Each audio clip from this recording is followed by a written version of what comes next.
আমার দুই সন্তান, আমার হাজব্যান্ড বিবাহের পর থেকে আমরা খুব সুন্দরভাবে আমাদের জীবনযাপন করতেছিলাম।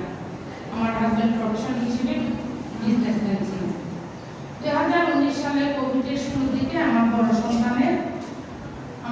সন্তান সায়ান চৌধুরী কক্সবাজার গভর্নমেন্ট স্কুল থেকে সে ক্লাস 6-এ তার ক্যান্সার ধরা পড়ে। সর্বপ্রথম কক্সবাজারে ক্যান্সার ধরা পড়ার পর আমরা তাকে নিয়ে কক্সবাজার থেকে ক্যান্সারের ট্রিটমেন্টে ডাক্তার যখন সাজেস্ট করলো যে আমাদেরকে চট্টগ্রাম এমপিরিয়াল হাসপাতালে, আমরা অনেক প্রতিকূলতার মাধ্যমে চট্টগ্রাম এমপিরিয়াল হাসপাতালে যাওয়ার পর এখানেও আমরা আশানুরূপ কোনো ট্রিটমেন্ট পাইনি। এরপরে আমরা গেলাম, আমি, আমার হাজব্যান্ড, আমার সন্তান কক্সবাজার থেকে ঢাকা পর্যন্ত চোখের পানি ছাড়তে গেলাম। গিয়ে লাস্ট পর্যন্ত আমার সায়ানের ট্রিটমেন্ট হলো এবারটিয়ার হাসপাতালে, যেটা অনেক বেশি এক্সপেন্সিভ আমার জন্য। প্রথম দিকে আমি আমার হাজব্যান্ড, আমার পরিবারের অর্থায়নে আমার সায়ানের ট্রিটমেন্ট শুরু করি। এক পর্যায়ে আমার সায়ানের ট্রিটমেন্ট করতে আমরা হিমশিম খেয়ে যাই। আপনারা হয়তো অনেকেই জানেন এবারটিয়ারের সম্পর্কে এবং ক্যান্সার ট্রিটমেন্ট সম্পর্কে কতটুকু তাদের ব্যয়বহুল ট্রিটমেন্ট।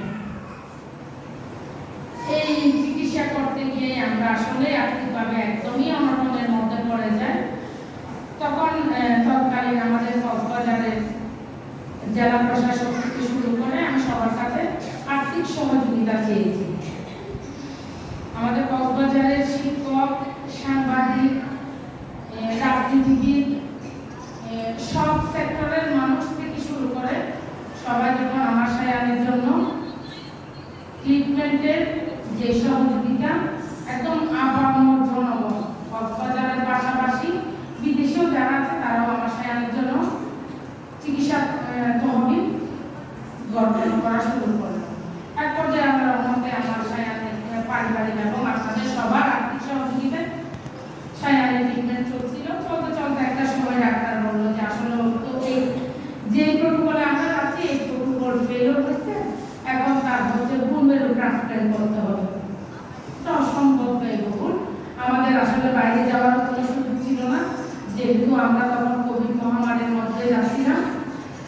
একসময় আমি এবারটিয়ারে ডাক্তার আবু জাফর মোহাম্মদ সালেহ ওনার আন্ডারে আমার সায়ানের বুনমেরু ট্রান্সপ্ল্যান্টও করলাম।